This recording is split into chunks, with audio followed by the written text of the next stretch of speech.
Kumaha awalna Bapak melak anggur? Ngawitan panginten simkuring melak anggur khususnya di kelompok Taruna Tani Mekar Bayu kahiji panginten untuk kanggo minat regenerasi muda, sebab regenerasi muda ayeuna teu aya regenerasi muda anu resep terjun kana pertanian. Makana tahun 2021 pasca corona simkuring di kelompok Taruna Tani Mekar Bayu merintis kanggo budidaya anggur. Anu kesatu untuk meminatkan regenerasi muda kanggo beralih ke pertanian, sebab sementawis ieu pertanian tidak ente dilirik ku regenerasi muda, ku sabab pertanian ente ngajanjikeun, tapi pertanian insya Allah menjanjikan. Komo upami orang budidaya anggur anu ayeuna tos di pelaku simkuring. Naon sabab utamina Bapak tiasa ngabudidayakeun anggur dugi ka hasil? Kahiji panginten dina budidaya anggur menjanjikan. Tina penanaman usiana 1 tahun tanaman anggur tiasa dipanen. Anu tahun pertama tanaman anggur tiasa ngahasilkeun 5 kg per 1 pohon. Anu tahun kedua tiasa dugi ka 7 dugi ka 10 kg.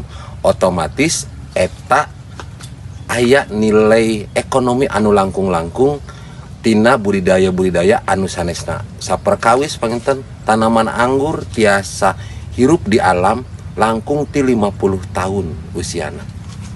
Metode naon anu tiasa dijagi ku Bapak sangkan produktivitas lahan tiasa dipanen terus? Metode anu dijalankan di kelompok Taruna Tani Mekar Bayu nu simkuring di Pidamel, pertanian anu dilaksanakeun kanggo budidaya anggur nyaeta pertanian ramah lingkungan. Pertanian anu budidayana teu ngangge pupuk kimia atawa racun kimia, anu otomatis eta bakal ningkatkeun kana hasil produksi dan tiasa nyehatkeun kana orang-orang anu nuang eta anggurna. Kumaha dampak budidaya anggur kana perekonomian warga di Desa Ciganjeng? Alhamdulillah sauninga nu simkuring panginten nuju di Pidamel, budidaya anggur tiasa ningkatkeun nilai ekonomi. Kusabab naon? Budidaya anggur cukup 1 kali tanam tapi tiasa unggal tahun urang buahan. Jadi hasilnya sangat menjanjikan. Tadi panginten upami per 1 pohon tiasa panen 5 kg dengan harga 100.000 per 1 kilogramnya, berarti tina sapohon tiasa ngasilkeun 500.000. Tangtos eta tiasa ningkatkeun perekonomian masyarakat anu aya di wilayah Desa Ciganjeng. Kamana wae hasil panen anggur ku Bapak di pasarkeunana?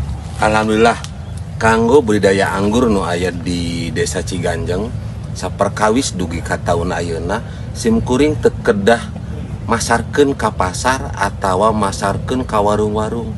Tos seueur pengunjung anu dongkap ka kebun anggur anu sistemna simkuring petik sendiri dengan harga 100.000 per 1 kg, itu pun bisa icip-icip dengan gratis. Di samping warga anu bade meser tiasa naroskeun tentang carana budidaya anggur. Janten henteu saukur beli anggur di simkuring, para pengunjung tiasa naroskeun tentang budidaya anggurna.